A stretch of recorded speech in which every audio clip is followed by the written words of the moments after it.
Iodine سے بنی ہوئی دوائی ہے۔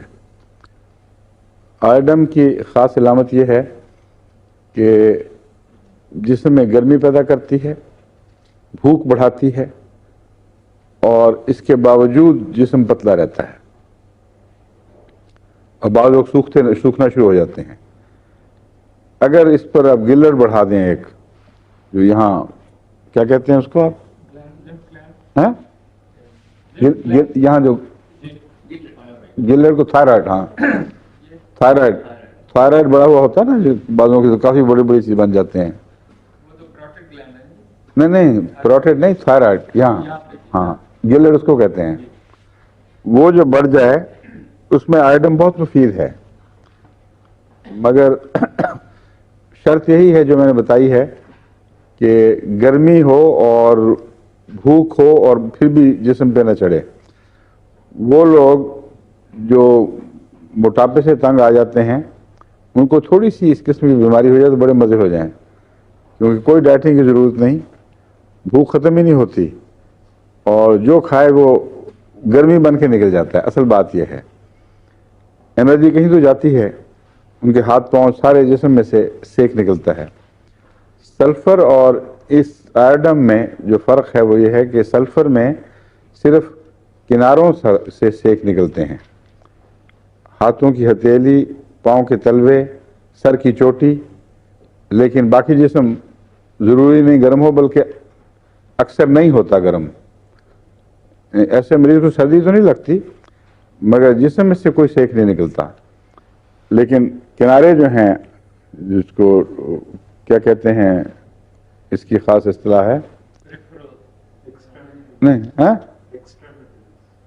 ایکسٹریمی، اس کی اور ڈاکٹری کو اصطلاح ہے، ان سے ہاتھ پاؤں کی ہتھیلیوں اور تلووں اور سر کی چوٹی، ان کو ہاتھ لگانے سے بھی گرمی محسوس ہوتی ہے۔ اسی لیے بعض دفعہ سلفر کے مریضوں کو ہاتھوں اور پاؤں پہ پسینہ بہت آتا ہے، اور پسینے میں بدبو ہوتی ہے۔ آئوڈم جو ہے، یہ اس میں یہ علامتیں نہیں ہیں۔ آئوڈم میں خشک سیک ہے جو سارے بدن سے نکلتا ہے، اور بچہ بہت اوور ایکٹیو ہوتا ہے،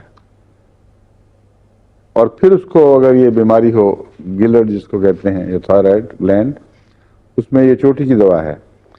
اور اسی سے ملتی جلتی علامتیں اگر نزلے والے کو اگر نزلہ بھی ہو جائے یا اور ایسی مستقل بیماریاں ہوں تو ان میں آئوڈم بہت اچھی دوا ہے، لیکن اس کے بغیر نہیں، یہ علامتیں اس کی ضروری ہیں۔ تھائرائڈ میں اس کے علاوہ دوا ایک ہے کیلکیریا فلور۔ جب یہ علامتیں نہ ہوں اور جسم فربا ہو اور بڑا گل لٹک جائے، اس میں کیلکیریا فلور بہت اچھی چیز ہے۔ عام طور پر کیلکیریا فلور میں بیسیلینم کے ساتھ دیتا رہا ہوں۔ پہلے میں اونچی طاقت میں دیا کرتا تھا، پھر نسبتاً کم کر دی۔ ہمارے ایک معلم تھے وقف جدید کے، مولوی اسماعیل صاحب مرحوم، ان کی اولاد آج کل جرمنی میں ہے۔ ان کو گلر تھا، مجھے پتہ نہیں لگا، کیونکہ وہ ہمیشہ یوں چادر لے کے پھرتے تھے، تو مجھے تو پتہ ہی نہیں لگا، نہ انہوں نے کبھی ذکر کیا کہ گلر کی وجہ سے کرتے ہیں اس طرح، مگر گرمی ہو سردی ہو انہوں نے یوں کر چادر ڈالی ہوتی تھی۔ ایک دفعہ آئے، ان کو بواسیر کی تکلیف تھی، اور بواسیر کی علامتیں کیلکیریا فلور سے ملتی تھیں، تو میں نے ان کو 1000 میں کیلکیریا فلور دے دی، اور اس کے بعد 4-5 دن غائب۔ تو میں نے گھر سے پتہ کروایا کہ کیا بات ہو گئی، تو پتہ چلا کہ شدید بخار، 105-6 تک بخار جاتا تھا، لیکن وہ تھے ہمت والے آدمی، انہوں نے دوسرا علاج کروانے سے صاف انکار کر دیا، اور کہا کہ مجھے چونکہ انہوں نے دوائی دی ہے، اس کا رد عمل ہوا ہے، اور میں نے اور کچھ نہیں کھانا۔ آخر 6-7ویں دن خود بخود بخار اتر گیا، اور جب وہ آئے میرے پاس اطلاع دینے کے لیے تو بڑا خاص آنکھوں میں مسکراہٹ اور شرارت سی تھی۔ تو میں نے کہا کیا حال ہے مول صاحب، بخار اتر گیا؟ کہتے ہیں ہاں بخار بھی اتر گیا اور یہ بھی اتر گیا۔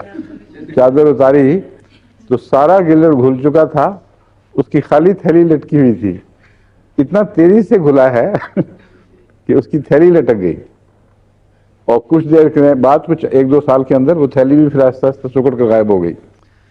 تو اتنا حیرت انگیز اثر کرتی ہے ہومیوپیتھی اگر صحیح علاج ہو. ان کی چونکہ بواسیر سے علامتیں ملتی تھیں، گلڑ کا تو مجھے پتہ ہی نہیں تھا، مگر احتیاطاً پھر میں نے خوراک کم، اس کی پوٹینسی کم کر دی، کیونکہ ہزار طاقت نے بہت زبردست آرڈر دیا ہے کوئی کہ فوراً ٹھیک کرو اس کو، اور اللہ کی فضل سے جان تھی تو بچ گئے. مگر ایک اور بات ہے کہ گلڑ کو احتیاط سے استعمال، یعنی ٹھیک کرنے کی کوشش کرنی چاہیے، کیونکہ بعض اور کیسز میں بھی مجھے تجربہ ہوا ہے. بعض دفعہ یہ ٹوبرکولر مادے کی وجہ سے گلڑ ہوتا ہے، اور وہ اگر آپ بے احتیاطی سے ٹال آرڈر دے دیں، فوری حکم دے دیں کہ جلدی ٹھیک ہو، تو ہو سکتا ہے مریض کو مار ہی دیں، کیونکہ اس کی ٹاکسین جو ریلیز ہوتی ہے بہت ہی تکلیف دہ ہے. وہ ٹاکسین اتنی ریلیز ہونی چاہیے، زہر اس کے اتنے خارج ہونے چاہیے کہ جسم ان کو روزمرہ آہستہ آہستہ پسینے، پیشاب وغیرہ سے نکال سکتا ہو، اور تکلیف ہو مگر اتنی زیادہ نہ بڑھ جائے کہ برداشت سے باہر نکل جائے. دوسرے اس کا خطرہ ہوتا ہے دل پر حملے کا، کیونکہ گلڑ کے علاج میں نے دیکھا ہے جب بیسیلینم بھی ساتھ دی جائے، اس لیے میں ضرور بیسیلینم دیتا ہوں کہ وہ اس کا مادہ اگر ہو سلی تو اس میں مددگار ہو جائے. تو اس میں مریض بعض وقت دل گھٹنے کی شکایت کرتا ہے، اور بیسیلینم میں بعض ڈاکٹروں نے یہ لکھا ہوا ہے کہ اس کو احتیاط کرنی چاہیے. اس کے ساتھ ملایا نہیں ہوا، ویسے لکھا ہوا ہے کہ بیسیلینم کو غلط استعمال سے بعض دفعہ دل کی تکلیف ہو جاتی ہے، اس لیے دل کا خیال رکھ کے دینی چاہیے. یہ بات مبہم ہے، اور پہلے مجھے بھی سمجھ نہیں آئی تھی، میں ویسے بھی بیسیلینم سے ڈر گیا تھا کہ دل کے لیے مضر نہ ہو. پھر تجربے میں مجھے یہ بات سمجھ آئی، اور بالکل قطعی ہے کہ دل پر قطعاً کوئی برا اثر نہیں اس کا.